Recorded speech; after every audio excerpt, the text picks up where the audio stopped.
코로나19 백신 접종 확실히 속도를 내고 있는데요. 하지만 부작용에 대한 우려 여전한 상황입니다. 오늘 1,400만 명을 돌파할 것이다라는 전망 속에서 아스트라제네카 백신 접종 후에 혈전증 판정을 받은 30대 남성이 어제 숨졌습니다.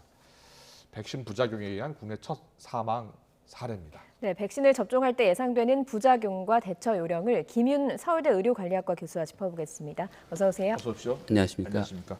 아스트라제네카 백신을 맞았을 경우에 여러 가지 부작용 나타나는데 혈전증이 가장 우려됐었잖아요. 네, 그렇습니다. 예, 이번에 혈전증 판정받은 30대 남성도 아스트라제네카 백신을 맞고 나서 증상이 나타난 거죠? 네, 그 지금 희귀혈전증이라고 얘기하는 것은 네. 아스트라제네카 백신을 맞고 나서 보통 4일에서 4주 사이에 생기는 혈전증을 이야기를 하는데, 네. 그 범위가 4일에서 4주 사이입니까? 네, 4일에서 4주 사이고 주로 발생하는 시기는 1주에서 2주 정도 사이에서 주로 발생합니다. 예.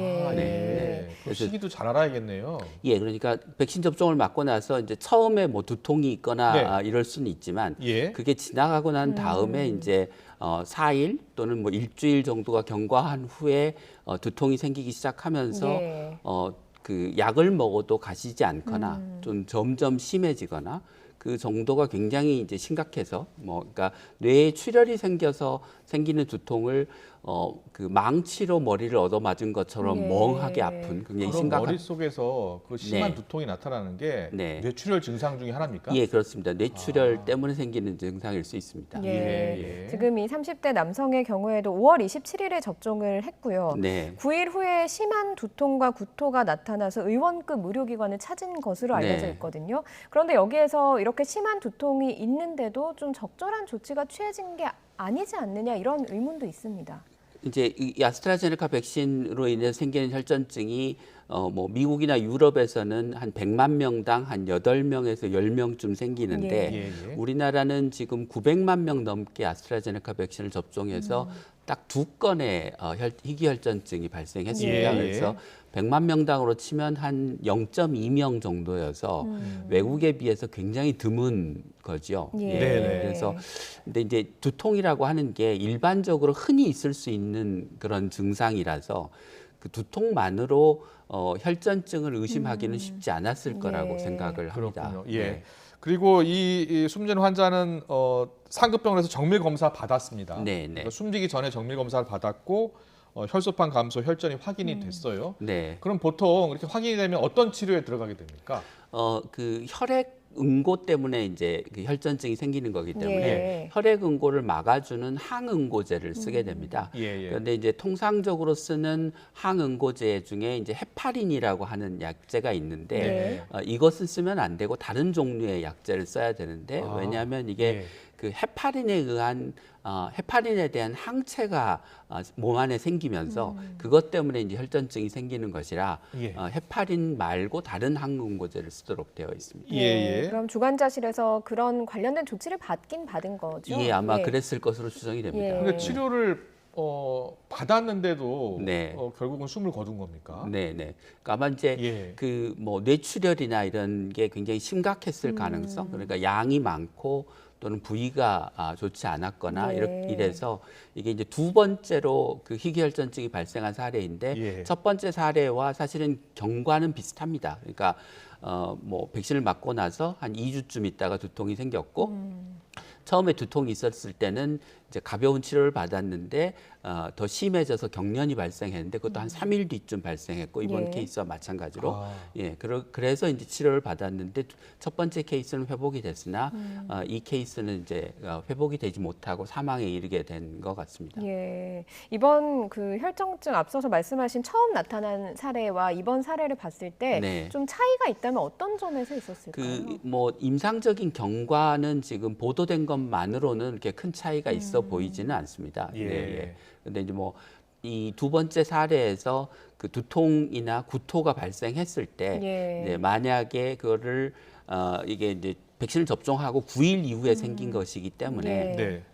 그냥 통상적인 두통이나 또는 백신의 부작용으로 생기는 그냥 가벼운 두통이 아니라 혈전증과 관련된 두통이라고 의심을 했으면 이제 혈액 검사를 해서 혈소판이 감소했는지 여부를 확인했으면 아마 조금 더 조기에 진단했을 가능성은 있을 것 같습니다. 의원급 병원에서도 그런 혈액 검사를 통해서 혈전증 여부를 확인할 수 있습니까? 네네, 의원급에서도 혈액 검사를 하니까요. 예. 네네. 혈소판 감소 여부를 확인하면 된다. 네, 그렇습니다. 알겠습니다. 그런데 앞으로가 또 중요합니다. 백신 네. 접종 후에 보통은 맞은 사람들한테 물어보니까요, 두통이 좀 있고 네. 또 가끔 고열, 네, 또 오한 이런 증상들이 있더라고요. 그런데 이제 며칠 뒤면은 보통 다 해소가 되는데 그렇죠. 그 두통, 혈전증이 나타나는 분들은 이 두통이 계속 이어진다는 거죠. 네, 그러니까 우리가 이제 보통 그 백신 접종을 맞고 나면 맞고 난 다음에 직후 뭐 다음 날이나 뭐 2, 3일 사이에 되게 두통이 생기고 그게 예. 며칠 있다가 이제 사라지는 게 보통인데 예. 이것은 이제 뒤늦게 생기는 그러니까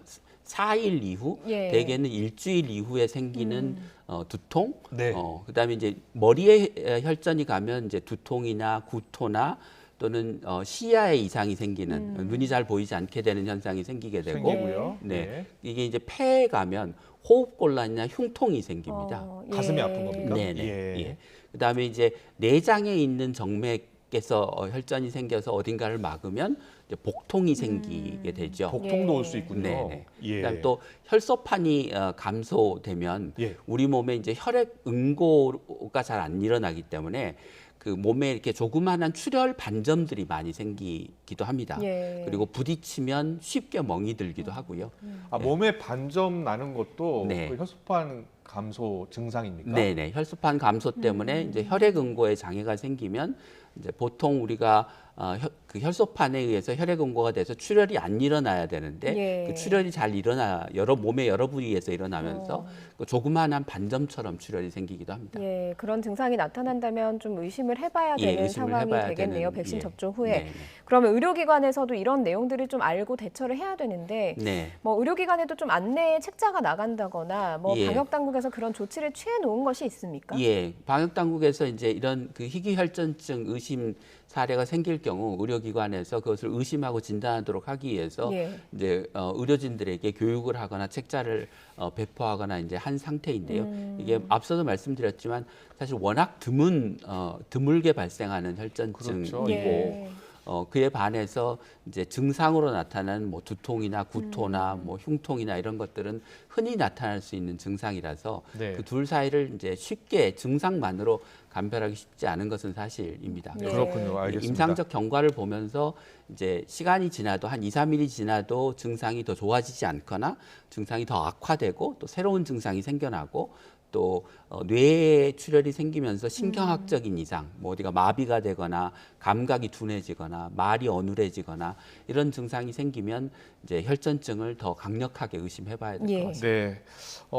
이게 뭐 이번에 첫 사례가 나와서 네. 상당히 걱정하는 분들이 많아요. 네. 그래서 아스트라제네카 백신 그 제한 연령을 네, 조금 더 높여야 되는 것 아니냐 이런 이야기들이 나오고 있거든요. 네. 어떻게 보세요? 지난번에 그 방역 당국이 그러니까 그 30대 이상에서 아스트라제네카 백신을 접종하겠다고 이제 결정을 했을 때 네. 그때 백신을 접종했을 때 코로나 감염을 막아서 생기는 이득과 부작용, 뭐 그러니까 혈전이 생기거나 아나필락시스 같은 것들이 생겨서 환자가 이제 백신을 접종 받은 사람이 얻을 수 있는 해를 비교해서 30대에서도 이득이 더 많아서 접종을 하겠다고 결정을 하긴 했는데 예. 그 위해와 그러니까 부작용의 크기와 이득의 크기를 비교해 보면 그게 한 1.3에서 1.7배 예. 정도밖에 되지 않습니다. 그러면 너무 그 차이가 작기 때문에 네네. 사실은 30대나 40대는 아스트라제네카 백신을 접종하기보다는 지금 백신에 여유가 있으니까 예. 다른 백신으로 대체하는 것으로 하는 게 좋을 것 같습니다. 예, 알겠습니다. 알겠습니다. 네, 코로나19 백신 이제 많은 분들이 맞기 시작했는데요. 네. 증상별 대처 요령을 좀 숙지하실 필요가 있을 것 같습니다. 네, 지금까지 김윤 서울대 의료관리학과 교수님과 이야기 나눠봤습니다. 잘 들었습니다. 고맙습니다.